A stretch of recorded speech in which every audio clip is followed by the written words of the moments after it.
여러분, 하나님의 말씀 앞에 오신 여러분들을 환영합니다. 말씀이 펼쳐질 때 하늘이 열리기를 간절히 기원합니다. 저는 오늘 재림의 징조와 인치는 사업이라는 제목으로 말씀을 펼치겠습니다.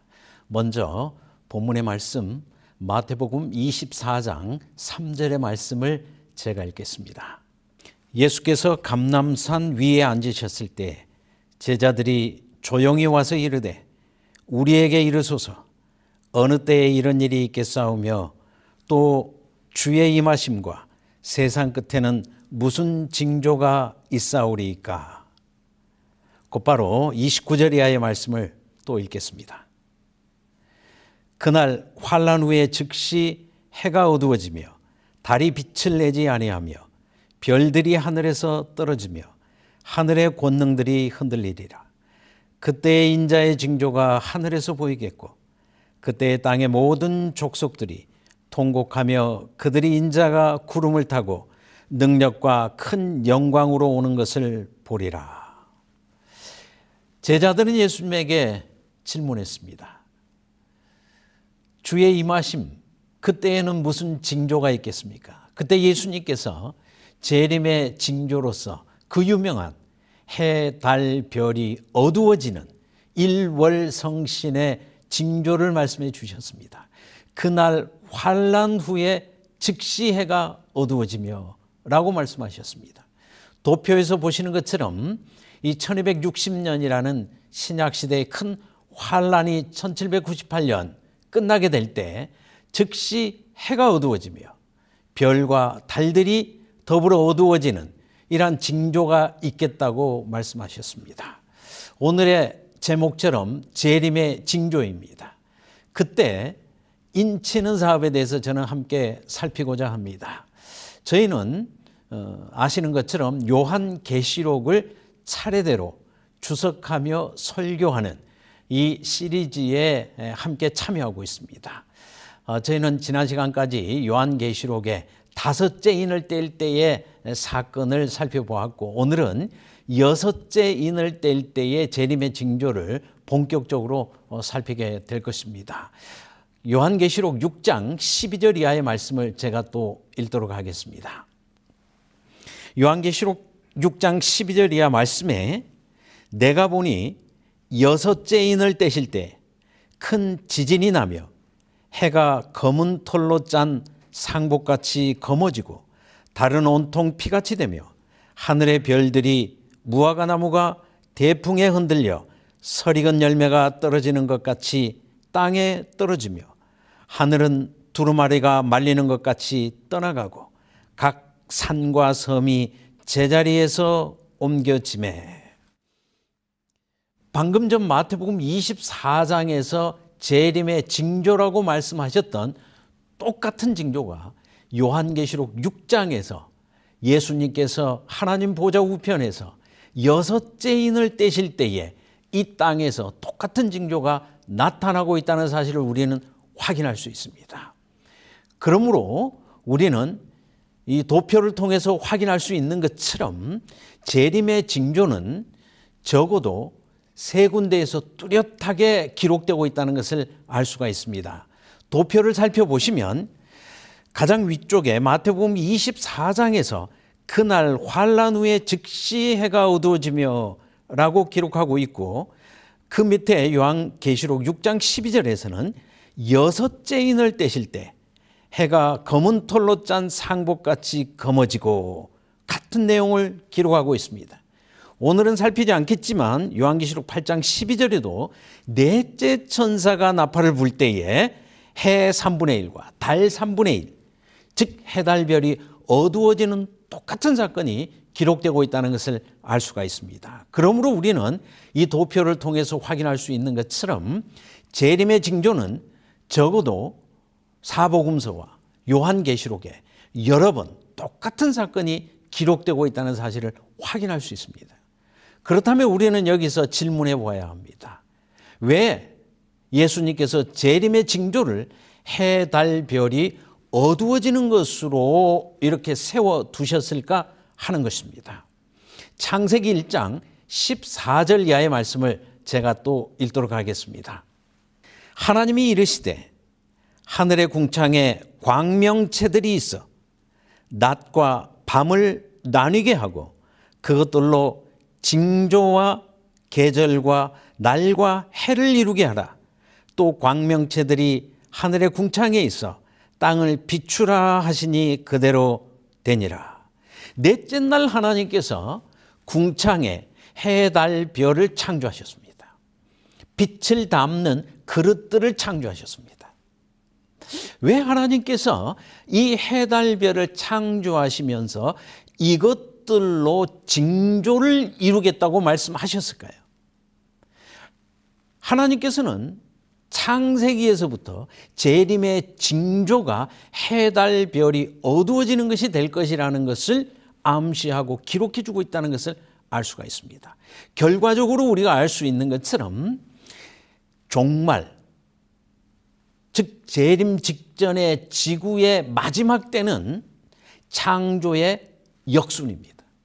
하나님께서 어두움 가운데 빛을 창조하시면서 창조를 시작하셨던 것처럼 해, 달, 별이 어두워지는 것으로 재림의 징조가 시작되는 것이며 예수님께서 재림하시는 세상 역사 마지막에는 온 천하가 영적으로 어두워지고 실제적으로 천연계가 창조 이전에 혼란스러운 상태로 어두운 상태로 뒤바뀌게 되는 것입니다. 그러므로 창조의 역순으로 재림의 징조가 나타나고 있다는 것을 우리는 요한계시록을 통해서 알 수가 있습니다. 이제 마태복음 24장에 기록되어 있는 재림의 징조가 나타나는 이유에 대해서 우리는 자세히 살피게 되겠습니다. 마태복음 24장 44절의 이하의 말씀을 제가 또 읽겠습니다. 이러므로 즉 재림의 징조가 나타나면 인자가 속히 재림하게 될 것이므로 너희도 준비하고 있으라. 생각하지 않은 때에 인자가 오리라. 충성되고 지혜 있는 종이 되어 주인에게 그 집 사람들을 맡아 때를 따라 양식을 나누어 줄 자가 누구냐? 주인이 올 때에 그 종이 이렇게 하는 것을 보면 그 종이 복이 있으리로다. 재림의 징조를 예언해 주시고 재림의 징조를 이 땅에 나타내시는 하나님의 섭리는 깨어 있으라. 왜냐하면 이 징조가 나타날 때 속히 재림이 뒤따라올 것이기 때문에. 그런데 그때에 하나님의 신실한 종들은 양식을 나누어 주어야 된다고 기록하고 있습니다. 그러므로 우리는 재림의 징조가 나타나는 가장 중요한 이유 중에 하나가 양식을 나누는 일이라고 하는 것을 추론해 볼 수 있습니다. 양식을 나누는 일. 때에 맞는 양식을 나누는 일. 이것이 재림의 징조와 함께 이 교회에서 이루어져야 할 가장 중요한 일이라고 하는 것을 성경은 강조하고 있습니다. 그렇다면 마지막 때에 우리가 나누어줘야 될 양식이 무엇인가 하는 것을 성경이 기록하고 있지 않겠습니까? 다 같이 다니엘서 12장 4절 이하의 말씀을 펼치겠습니다. 다니엘아, 마지막 때까지 이 말을 간수하고 이 글을 봉함하라. 많은 사람이 빨리 왕래하며 지식이 더하리라. 일찍이 다니엘에게 다니엘서 후반부의 내용은 마지막 때에 펼쳐질 것이기 때문에 이 글을 봉함하고 간수하라고 했습니다. 자, 봉함하고 간수한다는 말의 뜻은 기록은 하되 해석을 주지 말라는 뜻입니다. 기록 자체를 하지 말라는 뜻이 아니지 않습니까? 그러므로 다니엘서에는 이미 마지막 때에 펼쳐질 양식들이 기록되어 있을지라도 그것이 펼쳐지는 때는 마지막 때라고 하는 것입니다. 즉 재림의 징조가 나타날 때 다니엘서 후반부는 펼쳐지게 될 것이며 이 펼쳐지는 기별이 마지막 때에 하나님의 백성들이 나누어야 될 그 시대에 맞는 양식이라고 하는 것을 성경은 알려주고 있습니다. 우리는 이것을 현대 진리, 현대에 펼쳐지고 지식이 더하는 이때에 세상의 양식이 되는 현대 진리라고 저희는 부르고 있습니다. 그러므로 재림의 징조가 성경에 기록되어 있는 가장 중요한 이유 중에 하나는 그때에 도착할 양식을 받아 먹고 그것을 나누는 일이 하나님의 교회 안에서 있어야 할 것을 우리들에게 알려주고 있는 것입니다. 그러므로 다음에 도표를 통해서 우리는 이 사실을 분명히 정리할 필요가 있겠습니다. 다 함께 도표를 자세히 좀 살펴보도록 하겠습니다. 자, 큰 환난 후에 즉시 해가 어두워지는 재림의 징조가 나타날 것을 예수님께서 이미 약속해 주셨습니다. 그런데 이 마지막 때에 봉함되었던, 간수되었던 기별, 마지막 때의 양식, 현대 진리가 하나님의 충성된 종들에게는 열려지게 될 것이며 이 양식을 받아 먹은 자들은 이 양식을 나누는 일을 마지막 때에 실제적으로 행해야 할 것을 성경은 권면하고 있습니다. 그러면 이 양식을 나누어 줄 자가 누구인가 하는 것에 대해서 예수님께서는 마태복음 24장 끝부분에서 질문 형식으로 우리에게 질문하고 있습니다. 때를 따라 양식을 나누어 줄 자가 누구냐라고 묻고 있습니다. 그들은 깨어있는 자들이고 신실한 자들이고 지혜 있는 자들이라고 이야기해 주고 있습니다. 그렇다면 마지막 때에, 즉 재림의 징조가 나타날 때 이 양식을 나누는 일을 우리는 이제 다음 시간에 살펴보게 될 요한계시록 7장의 언어로 표현한다면 인치는 사업이라고 표현할 수 있습니다. 마지막 때에 하늘에 적합한 백성들이 집결하는, 인을 치는 이 사업이 재림의 징조와 함께 펼쳐진다는 사실을 우리는 알게 될 것입니다. 그러므로 우리는 재림의 징조와 함께 지금 인치는 사업이 이 땅에서 마지막 펼쳐지고 있는 때에 살아가고 있다는 것을 인식할 필요가 있겠습니다. 다시 한번 마태복음 24장 44절의 이하의 말씀을 읽어보도록 하겠습니다.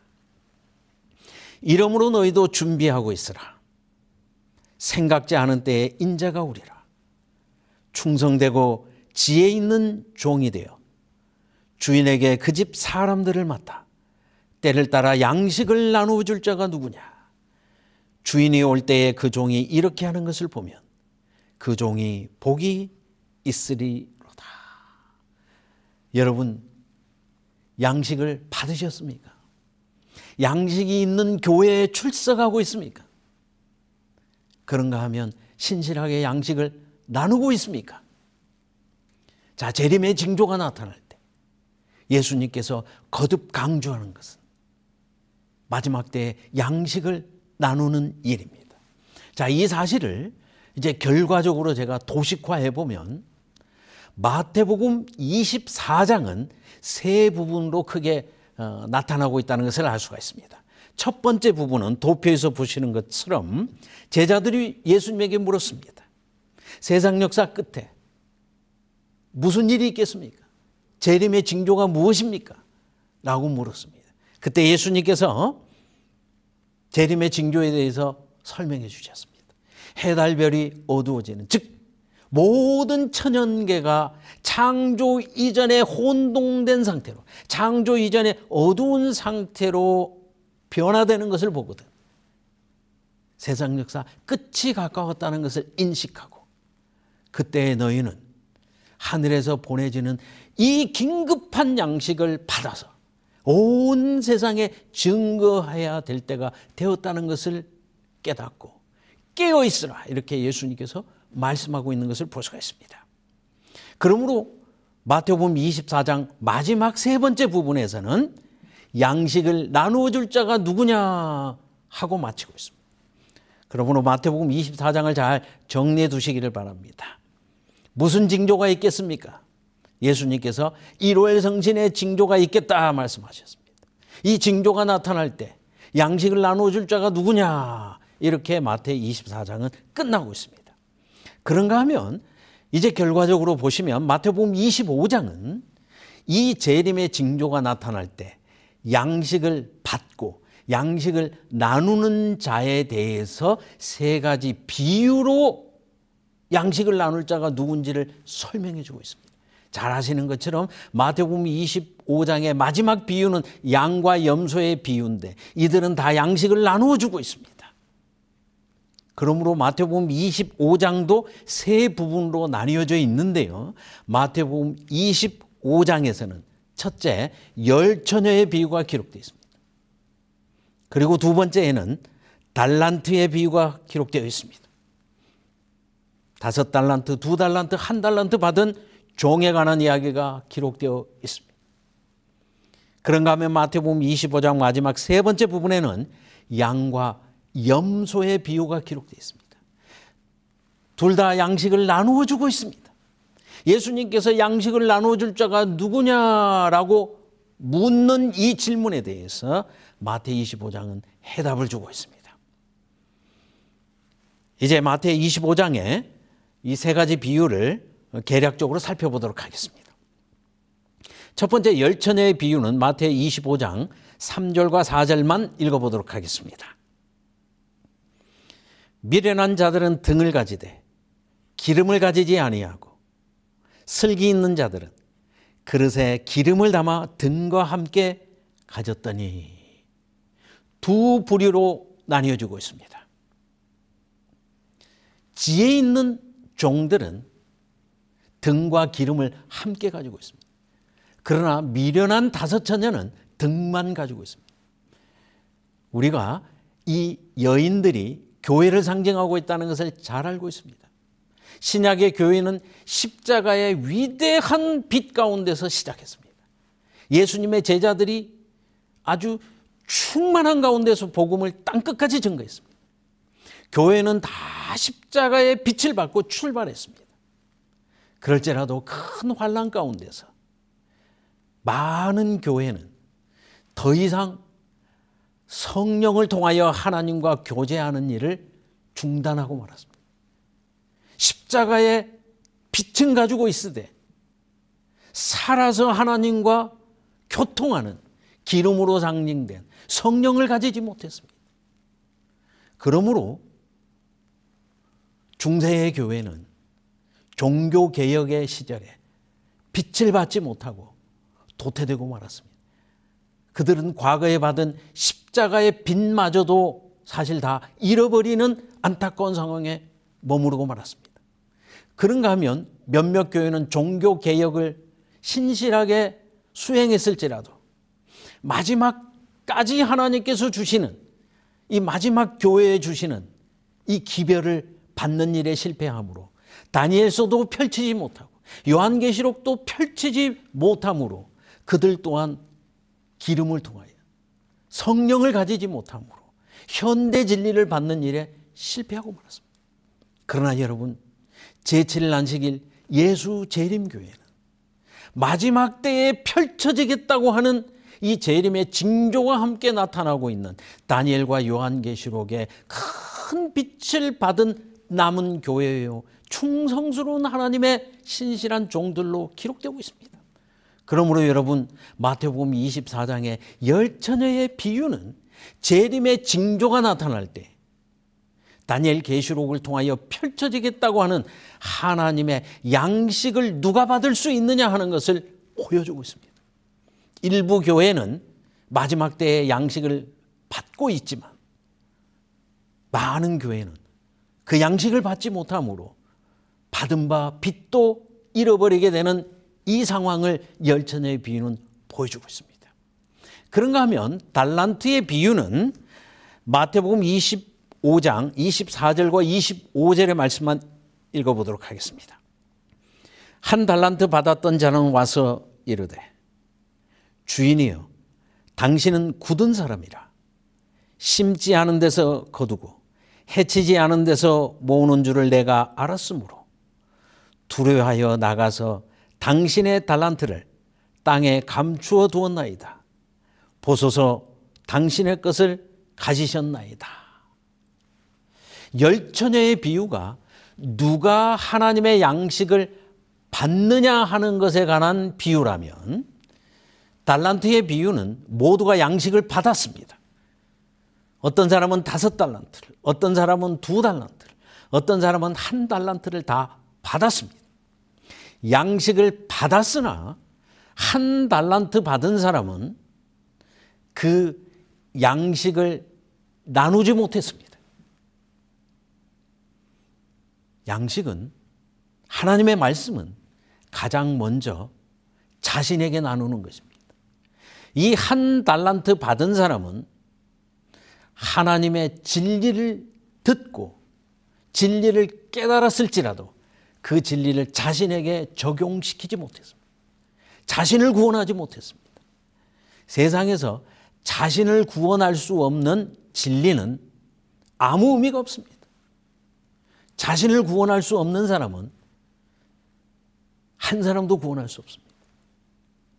자신을 먼저 구원하는 자만이 다른 사람에게 그 진리를 나눌 수 있는 것이 하나님의 복음의 특징이고, 이것이 살아계신 하나님의 세상의 이치입니다. 이 1달란트 받은 사람은 마지막 때의 양식을 가지고는 있으나 그 양식을 통하여 나누는 일, 첫 번째 자신에게 나누는 일이라도 실패하고 말았습니다. 그는 진리를 그대로 간직하고만 있었지 자신을 구원할 수 없었습니다. 예수님께서는 악한 종이라고 부르고 있습니다. 진리를 간직하고 있을지라도 그는 악한 종이 되고 말았습니다. 그런가 하면 그 다음 펼쳐지고 있는 양과 염소의 비유에 대해서 또 읽어보도록 하겠습니다. 40절만 읽겠습니다. 임금이 대답하여 가라사대 내가 진실로 너희에게 이르노니 너희가 여기 내 형제 중에 지극히 작은 자 하나에게 한 것이 곧 내게 한 것이니라. 왼편 염소들도 양식을 나누고 있습니다. 오른편 양들도 양식을 나누고 있습니다. 이번에는 모두가 양식을 받았고 모두가 양식을 나누고 있습니다. 그럴지라도 왼편 염소는 하나님의 방법대로 나누지 못하고 있습니다. 자신의 방법대로 나누고 있습니다. 오른편에 있는 양들만이 하나님의 방법대로 양식을 나누고 있습니다. 우리가 어느 때에 줄이신 것을 먹이고 벗은 것을 입히며 목마를 때 물을 주어 마시게 했습니까? 저희는 기억이 나지 않습니다. 그러나 예수님께서는 너희가 참으로 양식을 나누는 일에 나의 방식대로 양식을 나누었다고 이야기했습니다. 제가 목회를 하면서 한 노 여집사님을 잊을 수가 없습니다.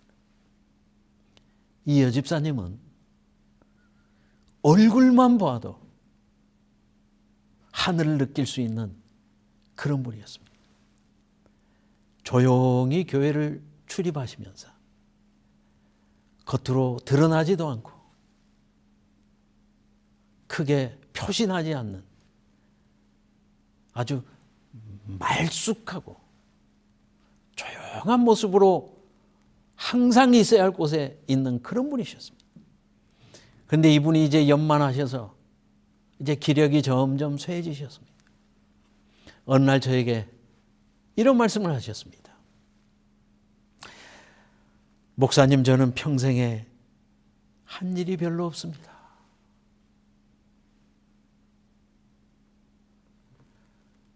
그러나 제가 볼 때 이 노 집사님은 세상에서 가장 위대한 일을 하신 분이었습니다. 아들, 딸, 며느리, 사위들이 신실하게 교회에 출석하고 있습니다. 손자, 손녀들이 성경학교에 참석하고 있습니다. 이 할머니를 보면 얼마나 순종하고 잘 따르는지 모르겠습니다. 자녀 손 1000대에 이르기까지 성경에 기록된 복음의 축복, 생명의 축복을 받는 가문이 될 것이라고 저는 확신했습니다. 세상에서 이처럼 아름다운 삶이 어디 있으며 자신은 차마 기억도 되지 않는 그 말의 뜻은 복음이 그의 품성이 되어서 그렇게 사는 것이 너무나 당연하다고 생각하기 때문에 기억도 안 나는 것입니다. 사실 외식하는 사람들은 한두 번의 선행을 일기장에 기록하지만 신실한 하나님의 백성은 그것이 마땅히 행할 일이라고 생각하기 때문에 기억할 필요도 없는 것입니다. 이 노 집사님의 삶처럼 그분은 말씀이 삶이 되고 말씀이 품성이 되어서 당연히 살아야 될 길을 살았지만 티가 나지 않는 그런 삶을 살으셨습니다. 이렇게 양식을 나누는 자들이 예수님에게 충성되고 지혜 있는 종이라고 양식을 나누는 자들이라고 칭찬을 받게 되는 것입니다. 오늘 저는 재림의 징조와 함께 이 땅에 펼쳐지게 될 마지막 양식, 마지막 진리의 말씀, 다니엘서와 요한계시록에 기록되어 있는 마지막 때의 양식에 대해서 말씀드렸습니다. 그리고 제7안식일 예수 재림교회가 이 양식을 받았고 우리가 신실한 모습으로 삶을 살아갈 때에 우리가 양식을 나누는 자들이라는 것을 말씀드렸습니다. 세상에 몇 억을 기부하고 심지어는 몇 조를 기부하는 소위 말해서 통큰 기부를 하는 사람들이 많이 있습니다. 그들이 위대한 일을 하고 있습니다. 그러나 다니엘과 요한계시록에 펼쳐져 있는 삶과 죽음, 인류 전체의 구원에 관한 진리를 나누어 줄 수 있는 유일한 사람, 하나님의 양식을 나누어 줄 수 있는 유일한 사람은 제7안식일 예수 재림교회, 이 소수의 무리 외에는 이 땅에 없습니다. 이 양식을 나누는 일에 신실한 종들이 되어서 우리 모두가 다 예수님 오실 때 착하고 충성된 종이라는 칭찬을 얻게 되기를 바랍니다. 오늘 안식일 하나님의 양식이 펼쳐질 때 여러분 모두가 아멘하고 이 양식을 받으며 양식을 나누는 일에 신실한 백성들이 되시기를 간절히 바랍니다. 하나님의 은혜가 이 말씀을 듣는 모든 분들에게 함께 하실 것입니다. 감사합니다.